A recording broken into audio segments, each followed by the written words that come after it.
যুক্তরাষ্ট্র আবারও শাটডাউনের মুখে পড়েছে। নতুন অর্থায়ন আইন পাশ না হওয়ায় শনিবার থেকে দেশটির বেশ কিছু সরকারি কার্যক্রম বন্ধ হয়ে গেছে। শুক্রবার মধ্যরাতের আগে সিনেটে একটি অর্থায়ন প্যাকেজ পাশ হলেও আইনি জটিলতার কারণে তা কার্যকর করা যায়নি। এর ফলে প্রতিরক্ষা, জননিরাপত্তা এবং অন্যান্য গুরুত্বপূর্ণ সরকারি দপ্তরের কাজ সাময়িকভাবে স্থবির হয়েছে। সিনেটে ২৯ ভোটে পাশ হওয়া প্যাকেজে ৫টি দীর্ঘমেয়াদী বরাদ্দ বিলের প্রস্তাব অন্তর্ভুক্ত ছিল।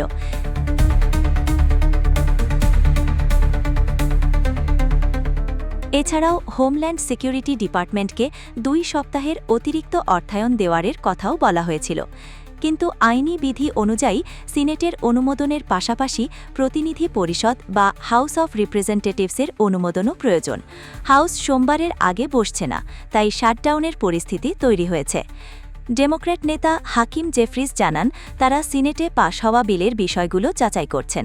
বিশেষ করে আইসিই এবং হোমল্যান্ড সিকিউরিটির কার্যক্রমে মৌলিক সংস্কারের রূপরেখা ট্রাম্প প্রশাসনকে উপস্থাপন করতে হবে। বিরোধী দলগুলোর কঠোর অবস্থানের কারণে বিল পাশের প্রক্রিয়া স্থগিত রয়েছে। ফলে লাখ লাখ সরকারি কর্মচারীর বেতন ও দৈনন্দিন প্রশাসনিক কাজ ঝুঁকির মধ্যে পড়েছে। বাজেট ও ব্যবস্থাপনা দপ্তরের পরিচালক রাস ভট ইতিমধ্যেই সংশ্লিষ্ট দপ্তরগুলোকে শাটডাউনের প্রস্তুতি নেওয়ার নির্দেশ দিয়েছেন। শাটডাউনের প্রভাব প্রতিরক্ষা, পররাষ্ট্র, ট্রেজারি, স্বাস্থ্য, শিক্ষা এবং পরিবহন বিভাগের মতো গুরুত্বপূর্ণ খাতগুলোতে দেখা দিচ্ছে। হাউস যদি সোমবার বিলটি দ্রুত পাশ করে দেয়, তবে শাটডাউন দীর্ঘস্থায়ী হবে না।